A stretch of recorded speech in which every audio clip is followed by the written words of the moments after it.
मैं फिर से बता देती हूँ। कोई नहीं, मैं फिर से बता देती हूँ। उसमें कोई चिंता की बात नहीं। 4 लाइन का स्टेशन है। इसकी जो बीच की 2 लाइन्स है वो मेन लाइन है, जो कि अगर गाड़ी रुक नहीं रही है तो ज़्यादातर उससे जाती है। और जो 2 और लाइन है आजू बाजू अलग अलग, वो लूप लाइन कहलाती है, जिसमें कि हमको अगर गाड़ी को रोकना है तो हम वहाँ पे उसको ले जाते हैं और उसको वहाँ रोकते हैं। इस दिन इस समय यहाँ पे 2 गाड़ियाँ खड़ी थी जिनको रोका गया कि ये मेल एक्सप्रेस गाड़ियाँ जो हैं जिनको यहाँ रुकना नहीं है, उनको जाने के लिए एकदम क्लियर पाथ मिले। तो उस हिसाब से यहाँ पे जो ऊपर वाला आपको दिख रहा है लूप लाइन, जिस पे लिखा हुआ है स्टेशनरी गुड्स ट्रेन, ये एक जो हम लोग BCN कहते हैं या गाड़ी होती है मालगाड़ी, नीचे लाइन है वो अप लूप लाइन में एक और गुड्स ट्रेन रोक दी गई थी, जिससे कि मेल एक्सप्रेस के लिए हाथ मिल जाए। वो गुड्स गाड़ी थी एक आयरन ओर से लदी हुई गुड्स ट्रेन। ये दोनों गाड़ियां यहाँ पे खड़ी कर दी गई थी और जिससे कि मेन लाइन का रूट सेट कर दिया गया था। चेन्नई की तरफ से आ रही थी यशवंतपुर एक्सप्रेस, जो कि एक्चुअली बैंगलोर से आ रही थी, डायरेक्शन सेम है। बैंगलोर से आ रही थी, हावड़ा जा रही थी। ये गाड़ी कुछ सेकंड पहले आ रही थी कोरोमंडल से।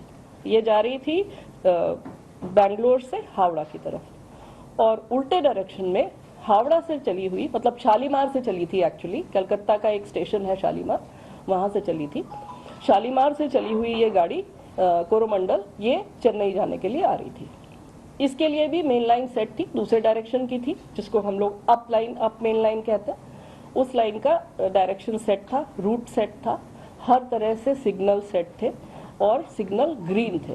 ग्रीन सिग्नल का मतलब है ड्राइवर को सिग्नल का इंडिकेशन अगर ग्रीन मिल रहा है, इसका मतलब है उसका आगे का पाथ एकदम क्लियर है और वो सीधा अपनी पूरी स्पीड, जो भी उसको परमिटेड मैक्सिमम स्पीड है, उस पर वो अपनी गाड़ी को चला के ले जा सकता है।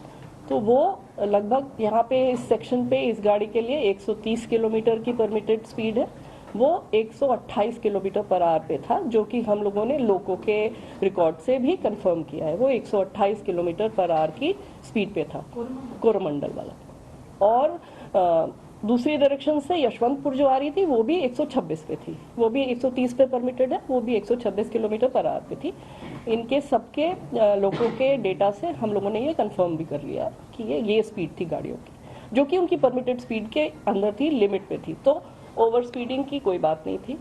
सिग्नल एकदम जो उसको दिख रहा था ग्रीन था और उसको सीधा जाना था। किसी कारणवश जो कारण अभी इन्वेस्टिगेशन में है, और मंत्री जी, जैसा आप लोग देख ही रहे हैं कि मंत्री जी पिछले 36 घंटे से उसी साइट पे, और वो वहाँ से हिल नहीं रहे हैं। वहाँ पे वो रेस्टोरेशन, इन्वेस्टिगेशन, रिलीफ और जितने भी लोग हॉस्पिटल में भी हैं उनसे भी जाके मिल रहे हैं। तो he is doing everything from there and he is leading from the front. So उन्होंने अभी जानकारी दी है कि प्रिलिमिनरी फाइंडिंग से ऐसा लगता है कि सिग्नलिंग में कोई परेशानी पाई गई, लेकिन वो भी प्रिलिमिनरी जानकारी है।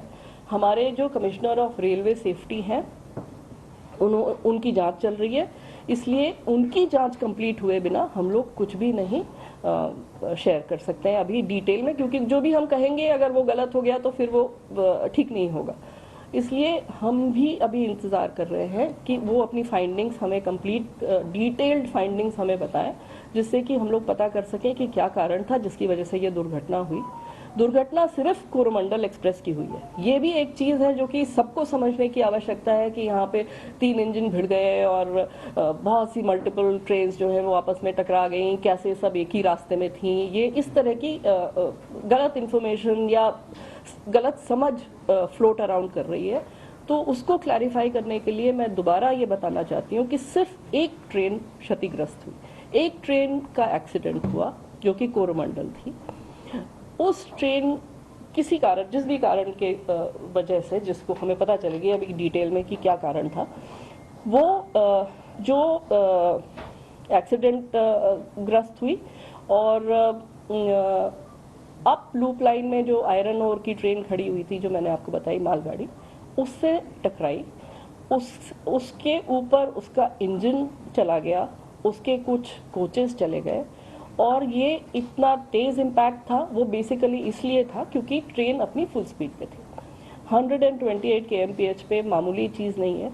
और दूसरी इशू ये था कि वो एक आयरन ओर की ट्रेन थी जो कि बहुत ही भारी ट्रेन होती है, तो वो सारा इम्पैक्ट जो है कोलिजन का इम्पैक्ट, अगर आप लोग किसी भी टेक्निकल कोलिजन एक्सपर्ट से भी पूछेंगे, कोलिजन का इम्पैक्ट उसने कम्प्लीटली रिजेक्ट कर दिया क्योंकि वो आयरन ओर भरी हुई ट्रेन थी। एंड द एंटायर पूरा का पूरा इम्पैक्ट जो है वो सारा का सारा ट्रेन के ऊपर आ गया। कोचिंग ट्रेन थी ये।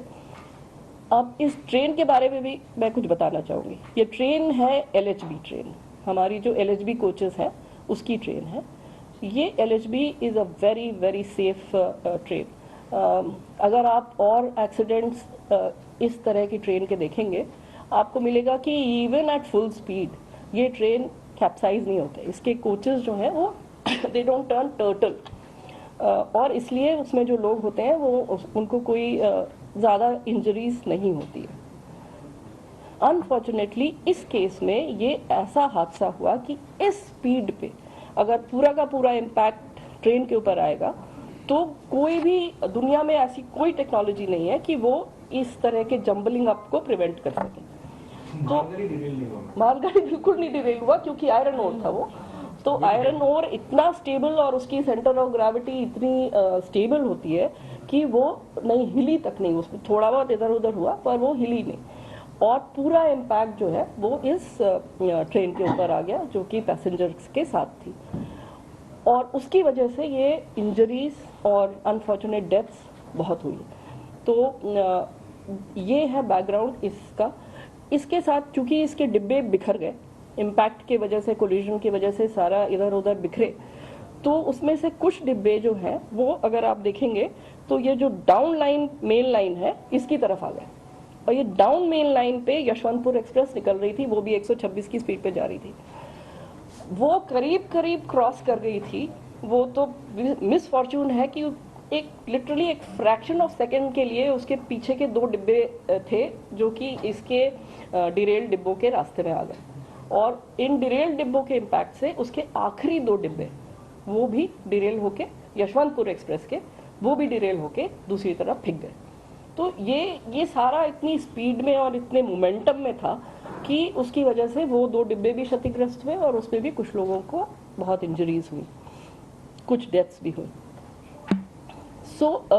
ये हुई यशवंतपुर एक्सप्रेस जो कि उसमें इन्वॉल्व हो गई। उसके अलावा जो एक और मालगाड़ी दूसरी तरफ जो खड़ी हुई थी, जो हम जिसको डाउन लूप में दिखा रहे हैं ये आपको, स्टेशनरी गुड्स ट्रेन, ये इस पे भी थोड़ा सा वो डिब्बों का इम्पैक्ट हुआ पर कोई खास उसमें क्षति नहीं हुई। ये पूरे एक्सीडेंट का बैकग्राउंड है। इसके बाद जो सबसे पहला काम हुआ, जो रेलवे में एक बहुत लेट डाउन प्रोसीजर है इस तरह के डिज़ास्टर्स के लिए, कि वो स्टेशन मास्टर ने तुरंत कंट्रोल को मैसेज करी, और उसके बाद हमारी जो मेडिकल रिलीफ ट्रेन होती है वो 2 जगह से तुरंत चल पड़ी। 20 मिनट के अंदर वो गाड़ियाँ चल पड़ी। एक आई खुर्दा की तरफ से, मतलब भुवनेश्वर की तरफ से, और एक आई खड़गपुर की तरफ से। भुवनेश्वर वाली पहले पहुंची और उसके जस्ट 10 मिनट बाद खड़गपुर वाली पहुंची। साथ में NDRF को इन्फॉर्म कर दिया गया। NDRF की एक टुकड़ी बालासोर में स्थित थी क्योंकि वहाँ पे साइक्लोन और ये सब फ्लड्स वगैरह के लिए उनकी एक टुकड़ी वहाँ पर मौजूद रहती है।